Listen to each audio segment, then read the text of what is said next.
don't need to understand every word, just listen. Some people listen for the story. Others listen for the English. This is a quiet cat story. Take your time with it. By the third day, everyone stopped pretending, not out loud, of course, no one said. He's staying, but the house had already changed its habits. The door stayed open longer. Shoes were moved, a little to the side.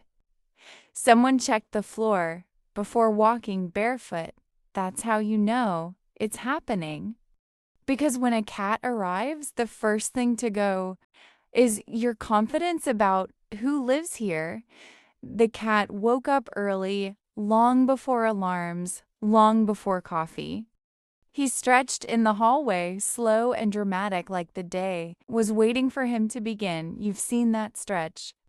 Front paws, forward, back legs long, tail lifted just enough to be proud. And suddenly you're awake, even if your eyes are still closed. Have you noticed this? How cats don't wake you up. They just exist loudly enough that sleep feels unnecessary. Someone walked into the kitchen. The cat followed, not close, not far, just close enough to be counted. He didn't ask for food. That was important. Cats who ask are guests. Cats who wait are residents. He sat near the bowl, not looking at it, looking at you instead. That look, calm, expectant, slightly offended. You hadn't figured it out yet. Someone laughed and said, "He's very polite." That was the second lie. Polite cats are the most dangerous ones. Food was poured, not too much, just a little. The cat sniffed, considered, then ate as if this arrangement had always existed. Have you ever watched a cat eat and felt weirdly relieved, like, okay, at least that part is settled? Because once a cat eats in your house, something clicks. This is no longer temporary. This is a schedule. After breakfast, the cat didn't leave. That part mattered. He cleaned his paws. Slow and careful, then jumped onto the chair you usually use, not aggressively, not like a challenge. More like, oh, this is where we sit. You stood there, coffee in hand, thinking about saying something. You didn't. Be honest. You wouldn't have said anything anyway. Cats don't steal seats. They redefine them. The morning continued. Emails, dishes, keys searched for, then found somewhere new. The cat followed the light, moving from patch to patch, choosing warmth with expert skill. At one point, he flopped down, belly half exposed, not as an invitation, but as a statement. I am safe here. That's a heavy thing for a small animal to say without words. Someone reached out, scratched his head once, then stopped. Not because the cat moved, because the moment felt complete. Have you had that feeling? When you pet your cat, just enough, and anything more would ruin it. The cat opened one eye, then closed it again, approval granted. By noon, the house sounded different, quieter, but fuller, like something had settled into place without being asked. No one talked about plans, no one mentioned tomorrow, but the cat slept deeply right there in the middle of things, and everyone else walked around him, careful and smiling, already knowing what the answer would be if the question ever came up. By the afternoon, the cat already had a routine, not a plan, a routine. And the strange part was, it wasn't really his routine, it was yours, quietly rewritten.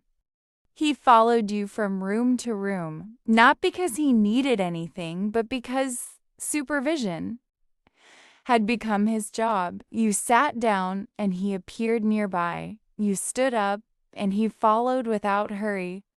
Have you ever turned around and almost tripped over a cat who definitely wasn't there 2 seconds ago? You opened a drawer, and his head slid inside immediately. You tried to close it halfway, and he looked offended. You learned fast drawers are shared spaces now. You tried to work, laptop open. Focus almost there. He sat between you and the screen, not on the keyboard, just close enough to make a point. Be honest, have you ever worked like that for a full hour, neck twisted sideways, because moving the cat felt somehow illegal? You adjusted your chair instead. That moment matters. Because once you adjust yourself, the house quietly belongs to the cat. Then came the sounds, a soft thump when he jumped down, a slow scratch along the couch edge. Nothing destructive, just enough noise to remind you that he was present. You stopped mid-sentence, listened carefully, and tried to interpret it. Have you done that too? Paused your entire life to decode a cat noise like it was an emergency signal. You checked on him. He was fine. Always fine. That's how they train you. He found the box, the one you hadn't opened yet, and sat inside it proudly. Have you ever watched your cat ignore 10 expensive toys and choose the box instead, then wondered why you even tried?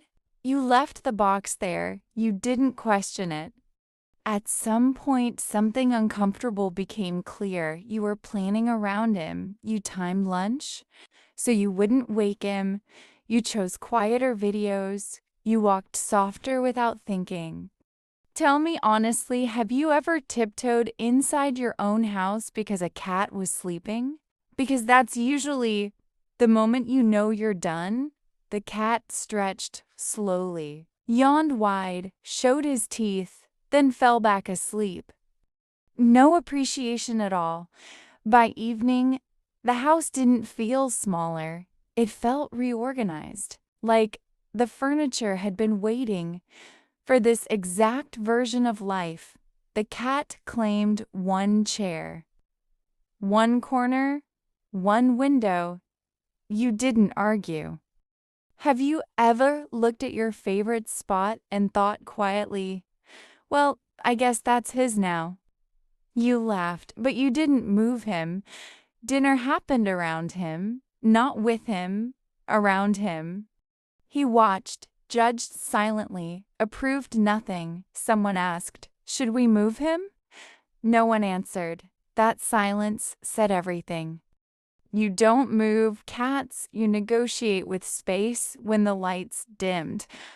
He woke up again, eyes bright, energy back. He walked through the house like he was counting exits, checking that everything was still where he left it. He paused near you, looked up, and waited, not for food, not for play, just for acknowledgement. You nodded, yes, this is normal now.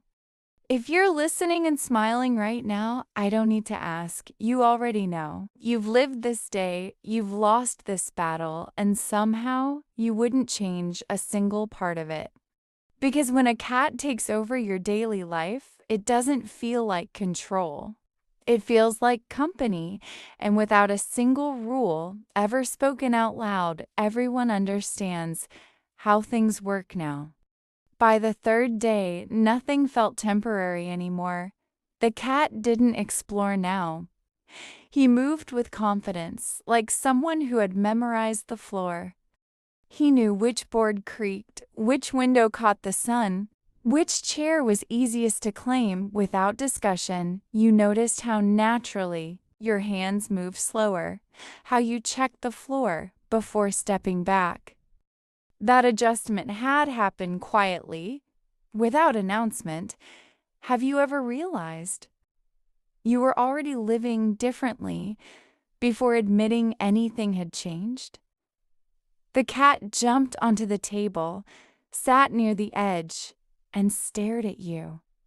Not hungry, not bored, just watching. You kept talking, kept moving, kept pretending. This was normal, but something had shifted. You moved your glass a little farther away. You slid your phone out of reach. Without thinking, have you ever caught yourself doing that? Protecting your things from a cat who hasn't even touched them yet. That's trust, mixed with surrender later. Someone tried to close a door again. The cat walked over, sat in front of it, and waited. No sound, no protest, just presence. You waited too. Tell me honestly, have you ever stood there, hand on the door, waiting for a cat to decide what happens next? Because nobody moved, the door stayed open. That was the moment it became official. Not because anyone said anything, but because no one argued. The cat walked away, slow and satisfied, as if a contract had just been signed. By night, he had chosen his sleeping place. Not hidden, not protected, right where life passed. Feet nearby, voices nearby. Movement nearby, have you noticed? Cats don't sleep far away when they decide you're safe. He curled up, tail wrapped tight, eyes half closed. You watched longer than you meant to because sleep like that feels personal, someone whispered. He's really staying. Nobody corrected them. Have you ever noticed how that sentence sounds different from "we'll keep him"? Staying isn't a plan, it's a fact. Later still. You tried to stand up, then stopped because the cat was on your leg. Not heavy, just enough. You waited. Have you done that too? Frozen in place, needing the bathroom because a cat fell asleep on you? That's not patience. That's love, whether you admit it or not. The house was quiet. The cat breathed slow. Everything felt settled. Not perfect, just right. And here's the strange part. Nothing big happened. No rescue, no decision, no announcement. Just a cat, a few small adjustments, and a life that made room. So let me ask you, and don't overthink it. When did it happen for you? Was it the first night? They stayed too late? The first time you moved your chair instead of them? The first time you whispered so you wouldn't wake them? Tell me which moment it was, because every cat person has one. And if you're listening and thinking, I don't have a cat, just wait. You'll recognize the moment when it arrives, and when it does, you'll know exactly what this story meant.